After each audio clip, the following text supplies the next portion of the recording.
वर्ष का 15वां रविवार। आपका पड़ोसी कौन है या मैं किस प्रकार का पड़ोसी हूँ? जब यीशु यरूशलेम जा रहे थे उस समय ये घटना हुआ और भले समारी का दृष्टांत हम सुनते हैं। समारिया शब्द यहूदियों के लिए एक ऐसा शब्द था जो कि नाम लेने तक नहीं चाहते थे, पर अभी हम सुनते हैं इंग्लिश में ये शब्द का प्रयोग होता है और उसका अर्थ है दयालु या दयावान। यीशु शास्त्री से सवाल सुनकर और सवाल करके कहते हैं जो यीशु से पूछा था कि अनंत जीवन पाने के लिए क्या करना है। वचन आज हमको कहता है कि वो शास्त्री सार्थकता दिखलाने के लिए और पूछता है कि पड़ोसी कौन है, और प्रभु यीशु का जवाब संपूर्ण रूप से अलग था जो वो सोच रहा था। क्या कुछ यहूदी और समारिया लोगों के बीच था? यहूदी लोग समारिया धर्म के लोगों से बहुत नफरत करते थे।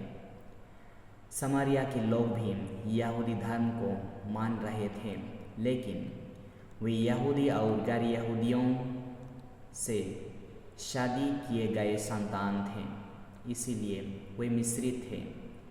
इसलिए यहूदी लोग भी बोले कि उनका खून मिश्रित है, शुद्ध यहूदी नहीं है, बोल के समारियों को बहुत तुच्छ करते थे। वे केवल पुराना नियम का मूसा का संहिता को पवित्र ग्रंथ मानते थे और यहूदी धर्म को मानते हुए भी वे यरूशलेम नहीं जाते थे और वे गरिज़िम में नया मंदिर बनाए जो कि उनका मुख्य शहर के निकट था। यहूदियों के लिए समारिया लोग द्विधर्मी या पखंडी थे और समारिया के लोग भी कम नहीं थे, वे भी यहूदियों को दुश्मन मानते थे। समारिया होते हुए यहूदियों को जाना बहुत खतरा था, इसीलिए जब उधर से गुजरते थे तो एक साथ जाते थे। ये था उस समय का परिस्थिति, ये दो दल के बीच। इसलिए शास्त्री समारी नाम भी नहीं लिया सुसमाचार में। यरूशलेम से यरीको एक पहाड़ी और चट्टान और पथरीला इलाका था जो डाकू और लुटेरा हर समय उस रास्ते में हुआ करते थे।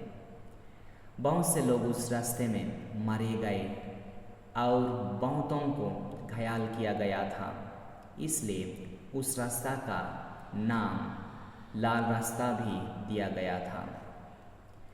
जब ये घटना होता है तो समारिया का आदमी उस घायल आदमी से दया करता है और उसका बहुत सेवा करता है।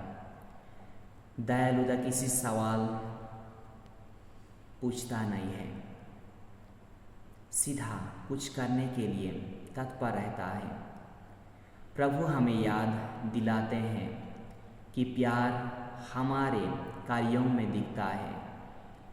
दयालुता ईश्वर का प्रेम से जुड़ा है जो दूसरों का मदद करने से पीछे हटता नहीं है। क्या हम वही समारी आदमी के जैसे हमारे दिल मानवता के लिए खुला रखते हैं, उनका सेवा के लिए बिना किसी का तुच्छ या नीचे दिखाते हुए? बहुत से लोगों को भीख मांगते हुए देखते हैं तो उनको देखते ही सवाल करते हैं कि हम काम कर नहीं सकते। बहुत बार ऐसे होता है कि हम उन ज़रूरतमंद को देखते तक नहीं हैं।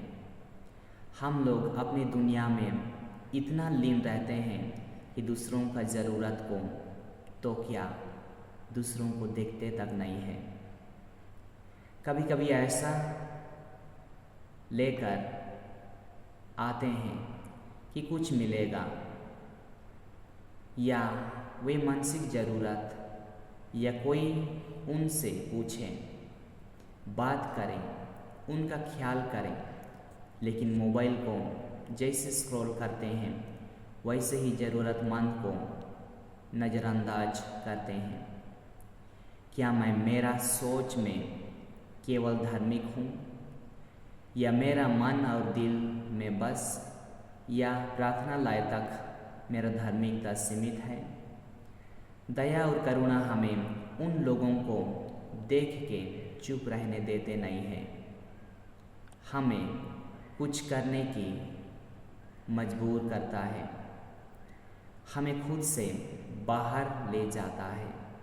तो आज हम खुद से ये सवाल करते हैं, क्या मैं या क्या हम भले समारी हैं?